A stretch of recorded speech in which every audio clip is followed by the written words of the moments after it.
स्वागत है हमारी हिंदी की कोचिंग में। तो आज हम सब क्या सीखेंगे? काल। तो इंग्लिश को काल में हम कहते हैं टेंस। अगर आप बच्चों हमारे चैनल पे नए हैं तो प्लीज़ हमारे चैनल को सब्सक्राइब जरूर करें। तो बने रहिए हमारे फुल वीडियोज में। चलो हम स्टार्ट करते हैं। देखिए, निम्नलिखित चित्रों को ध्यानपूर्वक देखो और समझो।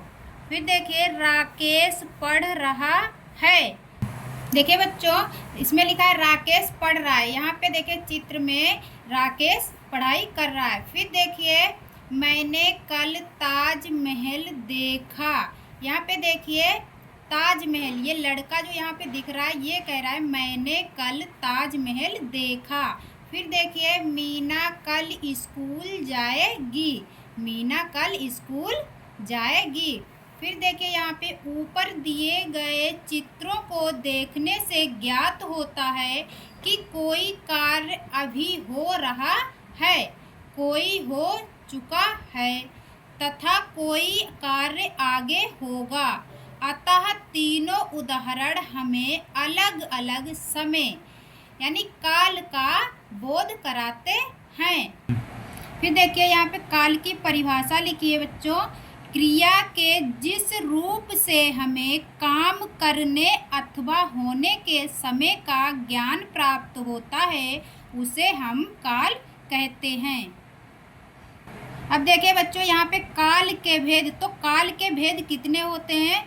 देखिए, नंबर 1 वर्तमान काल, नंबर 2 भूतकाल, नंबर 3 भविष्य काल। तो हमारे काल के भेद कितने होते हैं? 3 होते हैं। तो देखिए, वर्तमान काल को इंग्लिश में हम क्या कहते हैं? Present tense.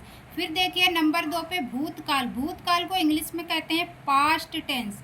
भविष्य काल को कहते हैं फ्यूचर टेंस। अब देखिए, यहाँ पे नंबर 1 हेडिंग बनी है वर्तमान काल। तो देखिए, क्रिया के जिस रूप से कार्य के होने का अथवा कार्य के चलते रहने का बोध होता है उसे वर्तमान काल कहते हैं। फिर देखिए, यहाँ पे जैसे नंबर 1 शोभा नाच रही है, क्या है? वर्तमान काल है। फिर देखिए, मैडम कक्षा में पढ़ा रही हैं, ये क्या है? वर्तमान काल है।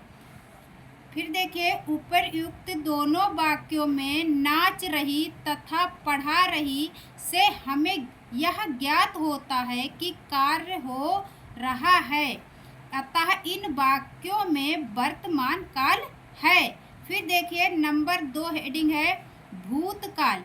क्रिया के जिस रूप से काम का बीते हुए समय में होना पाया जाए उसे भूतकाल कहते हैं। फिर देखिए, जैसे नंबर 1 दशरथ अयोध्या के राजा थे, ये क्या है? भूतकाल है। फिर देखिए नंबर 2 मैं कल चिड़ियाघर देखने गया था, ये क्या है? भूतकाल है।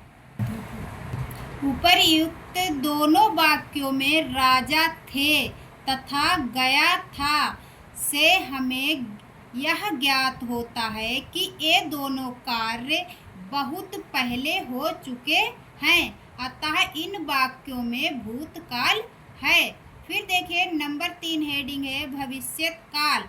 क्रिया के जिस रूप से काम का आगे आने वाले समय में होने का पता लगे उसे भविष्य काल कहते हैं। जैसे नंबर 1 कल हम क्रिकेट खेलेंगे। फिर देखिए नंबर 2 तुम कल परीक्षा देने जाओगे, ये क्या है? भविष्य काल है। उपयुक्त दोनों वाक्यों में खेलेंगे तथा जाओगे शब्द से ज्ञात होता है कि कार्य अभी आगे आने वाले समय में होगा, अतः इन वाक्यों में भविष्य काल है। फिर देखिए, काल की पहचान।